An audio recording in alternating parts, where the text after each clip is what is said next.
Kroger Tender Ray Beef. No other beef so fresh can be so tender presents Hearts in Harmony transcribed. K is for Kroger. C is for cut. B is for beef. KCB means Kroger cut beef. And Kroger cut beef means more meat for your money. Yes, Kroger cut beef gives you more meat, less waste. And the reason is this.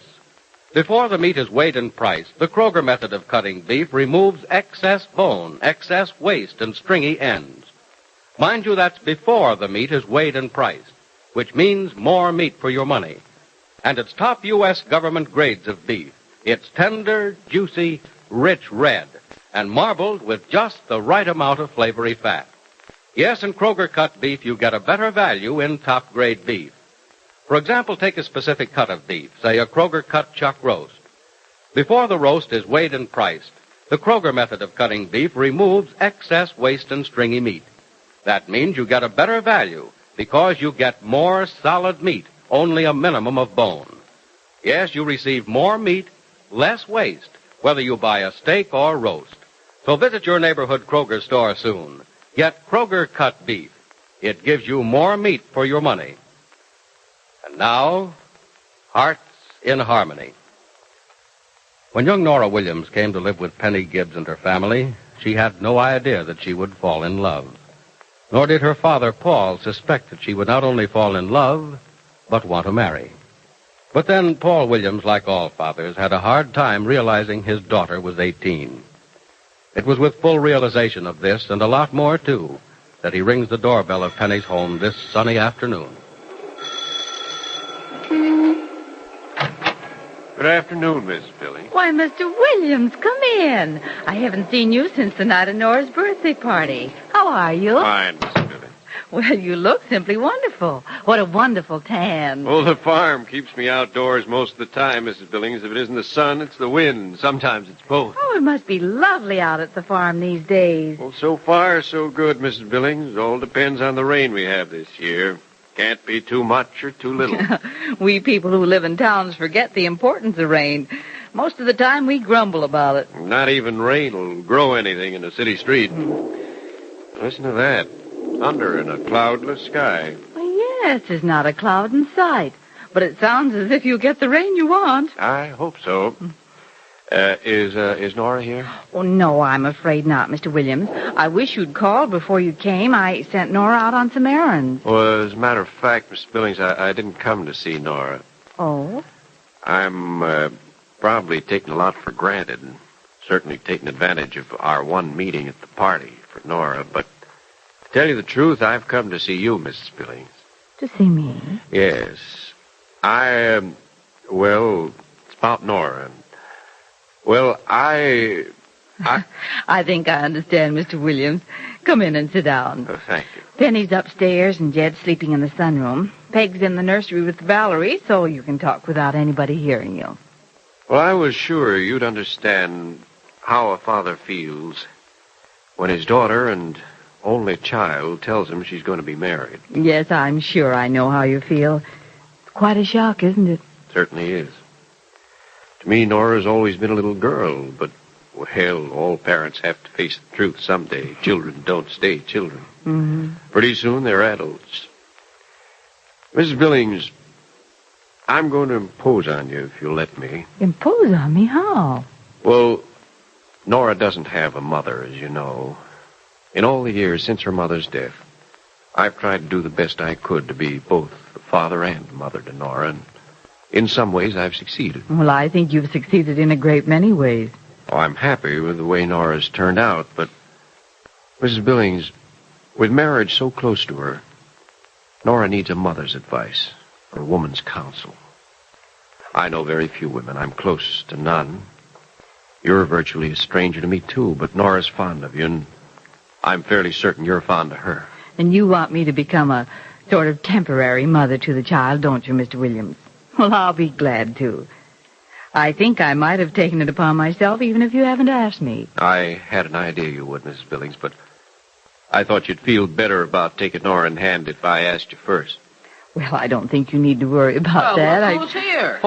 Hello, Freddie. Hey, fine guy you are, Mr. Williams. The minute I leave the farm, you leave, too. Say, who's running the place today? Nellie the cow? Oh, Freddie. I did all my chores for the day, Freddie. You don't begrudge me a few hours off, do you? Oh, I was just kidding, Mr. Williams. Say, you sent Nora downtown, didn't you, Mrs. Williams? Yes, I did, Freddie. Well, look, if you want me to go find her, I guess you want to see her, don't you, Mr. Williams? Not just now, Freddie. If you must know, I came to see Mrs. Billings. Uh-oh. Serves me right for butting in. Gibbsy awake? Yes, I think she is. Well, I guess I'll run up and shoot the breeze with her then. I haven't had much of a chance to see her since she's been home. Now, you'll go easy on me, won't you, Mrs. B? You have nothing to worry about, Freddie. No? Just about everything I've been counting on for months, that's all. I'll see you later on. Right. Oh, dear. Can't hide much from young people these days, can you? Well, don't you think it's obvious that we were talking about Freddie and Nora? What else could we have to talk about? Certainly, I don't know farming. And I'm no mother or advisor to a young girl who's ready to be married. You don't know how much better I feel knowing that you'll talk to her. Well, I'm glad for the opportunity to do something for Nora. She's done so much for us. Don't say you wouldn't have been able to get along without her. I'm sure you did quite well before she came into your home. Well, of course we could manage without her, but things wouldn't be as pleasant. Your daughter has a precious gift, Mr. Williams. She not only makes people fall in love with her, but when she's around, everyone seems to get along with everyone else. I don't know what it is about her, but she inspires love wherever she goes. Believe me, I want to return some of Nora's love. And talking to her will be one of the ways I can do it. She won't need to know I asked you to do this, will she? Why, no. In fact, if I know Nora, and I'm quite sure I do, she'll be so grateful for the opportunity to talk to someone that she won't ask why that person's talking to her. Perhaps we'd better tell Freddie not to say anything to Nora about my being here. Oh, that won't be necessary. Freddie's no schoolboy. I'm sure he understands why you've come to me. You know, you're acquiring a very worthy son-in-law. Oh, I know I am. He's one of the reasons I want the farm to be a success, and a bigger and better success every year. The farm is Freddie's opportunity to give Nora the things I know he wants to give her. Well, I think those two will be able to get along on very little, as long as they have each other. They're as completely and wholesomely in love as any two youngsters I've ever seen. Well, thanks for calling them youngsters. This talk of ours has made me feel like an old man. Oh, we think children stop being problems when they grow up, don't we? But how wrong we are. They're even a greater problem when they're grown. Oh, I don't mind the problem as long as I have the child. One of the nice things about Nora's marrying Freddie is that I won't lose a daughter the way most fathers do. I'll gain a son. It's too bad that some parents feel they lose a child who marries, because that's forgetting a child's right to a life of his own, and a home and children of his own, and a place in the world of his own. It's a right our parents gave us, and we should give the same right to children of all. Have I mixed up this glass full of goo enough yet, Gibbsy? Yeah, I think so, Freddie. Well, looks like it's all mixed up. Ugly-looking stuff. What is it, anyway? I think I'll give it a couple more twists, then. Oh, it's just something the doctor gave me to help me get back my strength. Well, if you ask me, you got to be pretty strong to take this Yeah. stuff. Here you go. Thanks. Well, here is for more strength. Mm-hmm. Me, I'd rather fade away to a weakling than take that stuff.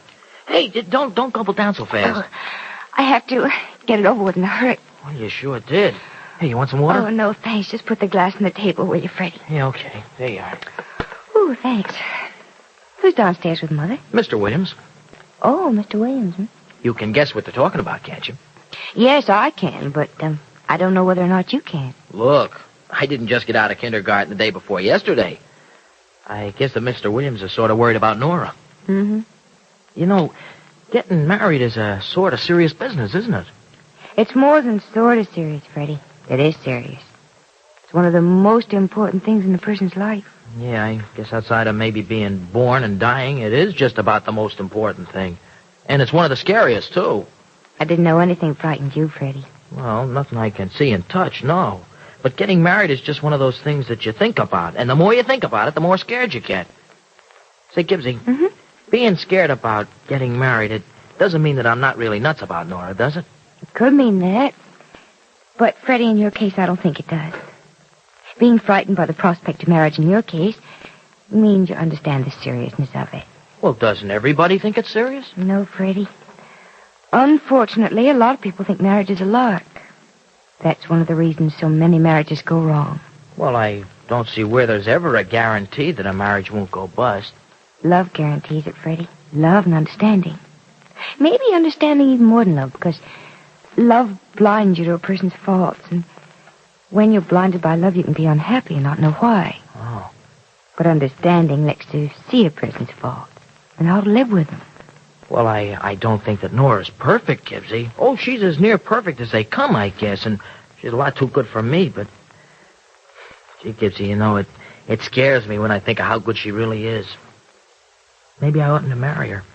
Maybe I'm not good enough for her. You're good enough for her, Freddie. You're perfect for each other.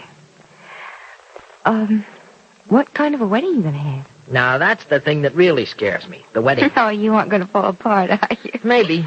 Guess I'll shake and quiver a little bit. Have to hire me about 6 guys to hold me up. No, you won't either. Oh, if you and Nora have a formal wedding, we'll have a ready-made flower girl in the family for the ceremony. Oh, no, none of that. Look, Nora and I aren't going to wait around for Valerie to grow up. No, silly, I wasn't thinking of Valerie. I was talking about Julie. Julie? Who's Julie? Julie's Pig's daughter. She's 5 and a half. She's coming to Rossville tomorrow. To live here? Mm-hmm. Well, that's great. Where are you going to put her, Gibbsy? On the top shelf in the hall closet? No, there's still room. Yeah, but just room. You know, one of these days you're going to have one guest too many, and this house is going to pop and splatter all over the neighborhood. We do have room for a little girl, Freddie. And I do think Julie ought to be with her mother, don't you? Oh, sure I do. And it'll be nice to have a little kid around the house, too. I like kids. But, well, if you don't mind my saying so, Gibbsy, I think that maybe you're making a mistake bringing little Miss Martin into this house. Why, Freddie? Well, I shouldn't say this, because Mrs. Emma's really been okay to me, but she just... I won't say it. It isn't fair. It isn't fair not to, now that you've gone that far. No, I guess not. Oh, well, it doesn't mean anything, and I know that you won't think anything about it, but... Well, look, Gibbsy, since the first day I saw Peg Martin, there was something about her that I didn't like. Well, what is it, Freddie? I don't know. It's just something. Something that smacks of trouble for you. Maybe that's what I don't like about it. Why does Freddie feel that Peg Martin means trouble for Penny Gibbs? Is the arrival of Peg's daughter, Julie, going to prove that Freddie is right? Be sure to listen to the next dramatic episode of Hearts in Harmony. KCB. KCB. KCB means Kroger cut beef, and Kroger cut beef means more meat for your money. That's right. Kroger cut beef gives you more meat, less waste. Because before the meat is weighed and priced, the Kroger method of cutting beef removes excess bone, excess waste, and stringy ends. For example, if porterhouse steak is your favorite, you'll find that at Kroger's you don't pay steak price for stringy ends and waste. The Kroger method of cutting beef removes the long stringy end and excess waste before the steak is weighed and priced. But see for yourself by visiting your Kroger store. Notice that you get more meat, less waste, and it's top U.S. government grades of beef. Beef that's tender, juicy, rich red, and marbled with just the right amount of flavory fat. Remember, whether you buy a steak or a roast, Kroger cut beef gives you more meat for your money. Yes, everybody's happy when you go to your neighborhood Kroger store for Kroger cut beef. Your family loves the deliciousness, the juicy flavor of Kroger beef. You love the way it cooks up so perfectly. And your pocketbook loves the fact that Kroger cut beef gives you more meat for your money. Get some without delay. Get Kroger cut beef and get more meat, less waste at your neighborhood Kroger store. Be sure to listen in tomorrow, same time, same station, for another absorbing transcribed chapter of Hearts in Harmony.